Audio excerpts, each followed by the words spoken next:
Rahayu, rahayu, rahayu.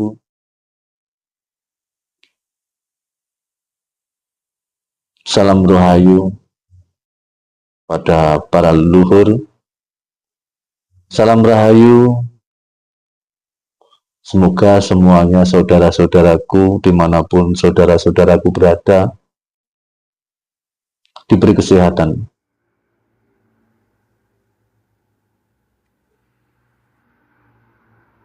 Saya di sini dengan penglihatan saya benar-benar memantau keadaan-keadaan kita di khususnya Indonesia. Bahkan saya memantau keadaan-keadaan dunia yang bagaimana sangat lebih parah. Dan saya melihat suatu kehancuran yang akan datang yang sangat luar biasa. Kehancuran itu sangat bisa pasti terjadi jika kita mendiamkan keadaan ini berjalan begini-begini saja. Saya melihat keadaan ini, akhirnya saya memberanikan diri. Akhirnya saya ingin berbicara langsung melalui media sosial. Dan sebenarnya saya sangat memantau bagaimana kepemerintahan keadaan negara ini yang hancur karena ditata oleh saudara-saudara kita yang kurang paham terhadap cara untuk mengelola keadaan bangsa ini. Karena keegoisan mereka dan merasa mampunya mereka untuk menyelesaikan permasalahan-permasalahan negara, permasalahan-permasalahan masyarakat. Justru keegoisan mereka saudara-saudara kita yang ada di pemerintahan terutama ini membuat efek luar biasa, dampak yang luar biasa terhadap masyarakat yang jauh dari suatu kemerdekaan yang sesungguhnya. Akhirnya saya memberanikan diri untuk berbicara langsung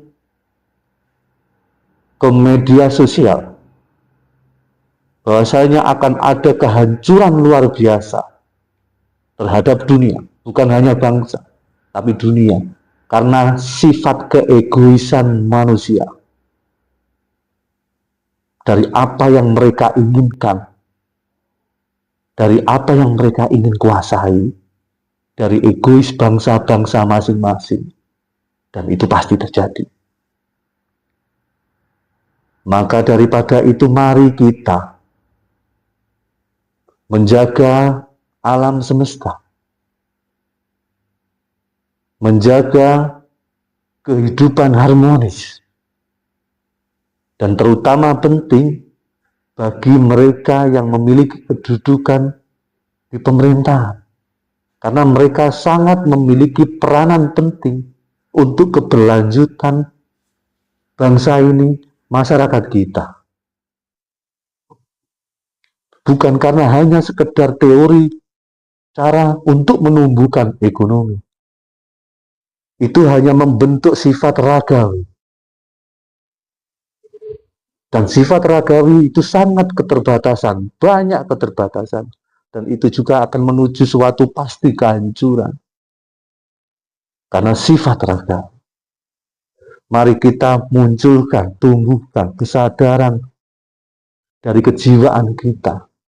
Kawruh Jawa kita, prihatin kita, kawruh suatu kejiwaan yang mampu membawa raga ini untuk saling peduli terhadap sesama raga, memiliki sambung rasa tepo seliro terhadap siapapun, supaya tidak akan terulang kejadian-kejadian lagi tentang korupsi yang membahaskan ketidakadilan dan kurangnya keadilan. Itu akan menjadi kelumpuhan, kelemahan bangsa ini. Dan itu akan menjadi kelemahan moralitas kita, kejatuhan moralitas kita sebagaimana kita orang memiliki kepercayaan. Entah itu kepercayaan kita apapun. Secara tidak langsung, kita memberi contoh ketidakbenaran. Dan bagaimana ketidakbenaran ini bisa membuat benar, memahami masyarakat memiliki kepahaman yang mampu membawa masyarakat untuk bisa memiliki kesadaran tentang kehidupan. Kenapa saya berpakaian seperti ini juga? Dikarenakan siapapun saya, siapapun kita, saya adalah bagian dari sampean-sampean. Dan sampean juga bagian dari kita yang saya tidak mengenalnya. Tapi ini bukan tentang siapa kalian, siapa saya, siapa kita. Tapi mari kita berbuat sesuatu hal yang berguna terhadap semesta, terhadap sesama. Bisa memayu hayuning bawono. Itulah tujuan hidup kita yang sesungguhnya, sebagaimana hidup adalah berdharma. Hidup adalah bertujuan kita menuju kepada Tuhan. Perbuatan kita sehari-hari, perbuatan kita di dalam pemerintahan, itu adalah bentuk pendharmaan kita kepada Sang Maha Kuasa. Kenapa sesuatu hal itu bisa terjadi, kehancuran itu bisa terjadi? Karena kita membiarkan keadaan bangsa ini dipimpin oleh mereka-mereka yang tidak sadar. Dan sedangkan kita yang melihatnya, kita hanya diam saja. Mari kita awali. Jangan hanya kita membangun bangsa atau rumah kita sendiri. Karena itu tidak akan mampu merubah yang lain. Sedangkan kita berubah itu karena hal yang lain. Itulah sopo siro, sopo insun. Maka daripada ini, saudara-saudaraku yang sekarang ada di pemerintahan, jika Anda tidak memiliki persatuan yang mampu menyambungkan rasa dari seluruh dunia, khususnya nasional dan internasional, bisa melekat, menyatu tentang sambung rasa, disitulah kehancuran akan terjadi. Karena akan terjadinya dikarenakan keterbatasan kita kurang mengerti bahasa kejiwaan yang seharusnya itu mampu dan bisa dibawa oleh bangsa ini untuk memberi pencerahan kehidupan yang sesungguhnya dari Sang Maha Tunggal, Matahari Tunggal, Bumi yang Tunggal, kehidupan yang tunggal. Oleh karena itu, saudara-saudaraku yang ada di pemerintahan khususnya, jangan hanya membangun ekonomi tanpa membangun kejiwaan. Semuanya itu akan hancur. Jangan pernah memiliki keinginan ingin mencontoh negara-negara lain. Karena itu tidak akan pernah terjadi. Dan itu juga bukan motivasi.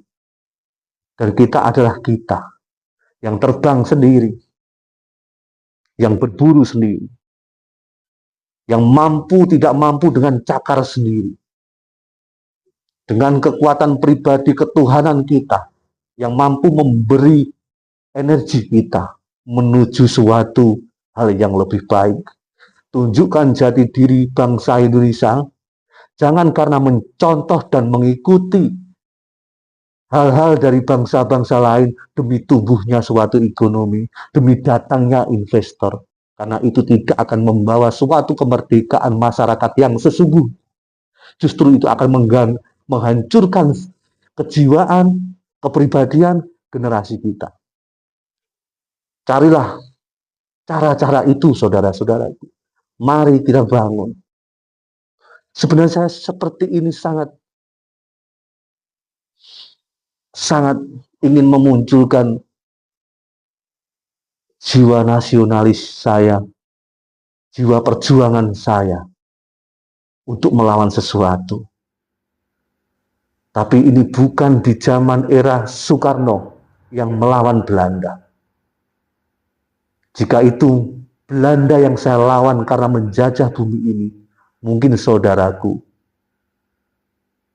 daripada para leluhur yang pernah berjuang, yang memiliki tumpah darah yang luar biasa, saya akan melebihi itu, akan menjadi yang terdepan untuk melawan sesuatu hal seperti itu. Namun keadaan sekarang lain.